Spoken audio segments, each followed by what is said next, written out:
Hi friends, welcome to our channel Success in Need. Today we are going to discuss about the formula sheet in the chapter gravitation. Okay, first we will see about the Kepler's law. There are three laws proposed by Kepler. Okay, so the first one is all the planets are moving around the sun with sun at one of the foci. Okay, there are two focuses for ellipse. We are considering sun will be at one of the foci and all the planets are moving around this. Okay, this was first law. And the second law was the line that join planet. Here planets are moving. Planets to the sun sweeps equal area in equal interval of time. Okay, this area which is equal to this area. For this we are considering time 1 month. Here also time 1 month. Okay, in equal area, equal interval of time. This is Kepler's second law. Okay, and this also said that aerial velocity, that is dA by dt, which is equal to dl by dt. Okay, that is constant. Okay, which is constant. This is also said in second law. Okay, so the next one is third law, Kepler's third law. So this is nothing but T square is directly proportional to R cube. This is Kepler's third law, and we are removing this proportionality by adding constant K, and the value of K is nothing but 4 pi square gm. Okay, so in previous year there are question asked in this part, what is the relation between G and K? So GMK is equal to 4 pi square. This is the answer. You can check the question. One question was asked in this part. Okay, so next we will see about, if we consider two objects in the universe, there is some force of attraction between these two objects, and that force is called as gravitation force, and the formula for this gravitation force is G m1 m2 by d square. D is nothing but the distance between these two objects. Okay, so there are some constant values in this lesson. There is universal constant, universal gravitation constant, and its value is 6.67 into 10 to the power minus 11 Newton meter square per kg square. Okay, per kg square. So we'll see the second formula here. G, this is acceleration due to gravity. Okay, this formula is Gm by R square. So mainly we are considering for Earth. So this is radius of Earth. Okay, we will consider this, and its value, that G value of G is 9.8 meter per second square, and its value will differ based on the location. Okay, if it is at surface of the Earth, then its value is 9.8, but if it is at height, at a particular height, okay, then its value will differ. So its value is going to be GH is equal to 1 plus h by R to the power minus 2. Okay, if your h value is very less than your radius of Earth, then you can use binomial theorem. So thereby your formula will be 1 minus 2h by R. Okay, or if your h is equal to R, or it can be something, it can be R by 4. If they have given like this is not less than. Okay, in this case we have to use this formula only. This formula means GH is equal to Gm by, here you can add hydrogen, h with that. Okay, so we have to find the formula. If it is very less than your radius of earth, then you can use this formula, or else you can add your h value with that r. Okay. If you consider the value of g inside the earth at a depth d, so then your formula is going to be g 1 minus d by r. Okay. Sorry guys, here I forgot to tell one point. Here you have g. Okay. So here you have to add g here. Sorry with that. Sorry about that. If it is at a particular h, then it is minus 2h by r. Okay. If it is h is very less than r. And sometimes they will ask you the relation between if your acceleration due to depth and acceleration due to height is equal. So then they have to tell you to find out d and h relation. Okay.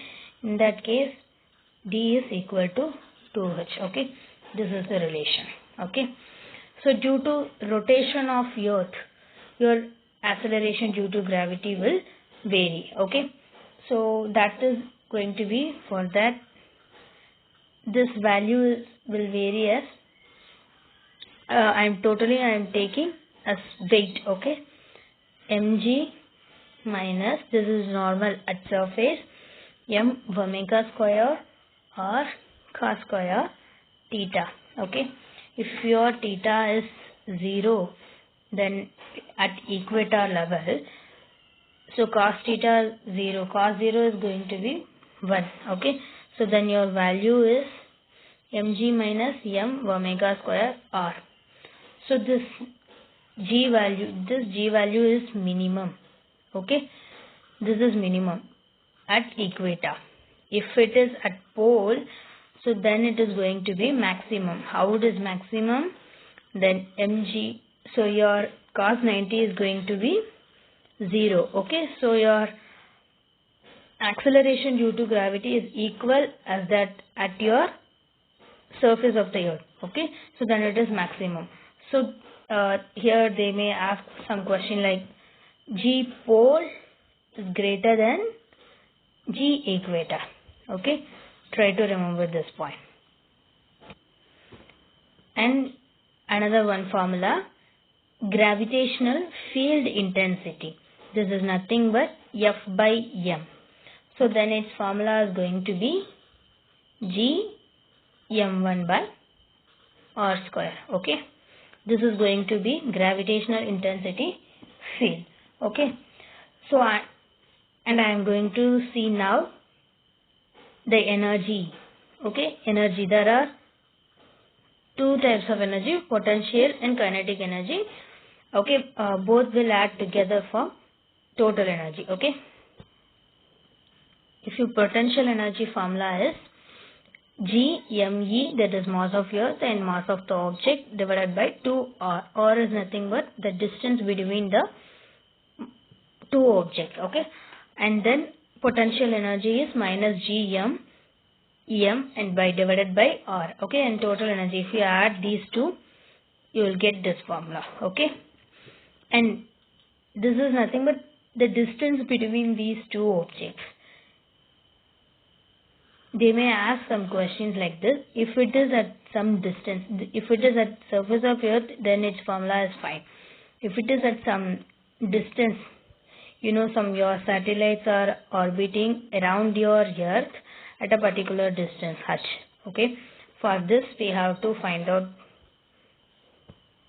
from this formula. Okay. We have to add h with that. Nothing else. Okay. So, can you find out the relation between these three? Can you pause the video and try to find out? Okay. I'll tell you. Total energy is equal to minus kinetic energy, which is equal to potential energy divided by 2. If sometimes they will give you kinetic energy and they will tell you to find out total energy, then you have to just multiply with negative symbol. That is enough. Okay. If they have given total energy, then you find out potential energy, then you have to divide by 2. Okay, so this relation is very important. Okay, I told you lot of relation in between video, so try to remember all those videos, sorry, all those relations, sorry. And they told you to find out escape velocity. This is an important topic, 2gm divided by r. Okay, so we can convert this in terms of acceleration due to gravity. By how? We can multiply and divide r. Okay, so then your formula is going to be gm r divided by r square. So this value is nothing but g, I mean small g. Okay, this is going to be the formula for escape velocity. If it is orbital velocity, it is going to be, in case of satellites, okay, so it is going to be gr. So the relation between escape velocity and orbital velocity is nothing but v is equal to root 2 into v orbital. Okay, orbital velocity. This root does not come for v. Okay, and this question also asked in previous year. If you want, you can check. Okay, now I want to tell you some extra points. Okay, force exerted on earth. There is one formula for force exerted on earth. There is m r omega square. Omega square is nothing but angular velocity. One previous question asked in this part, that's why I am telling this. Okay, and another one, this is based on Kepler's law. If your sun is at this position, then your planet is at this position. This position is known as perihelion position. Okay, this position is known as perihelion position. If it is at this position, this is aphelion position.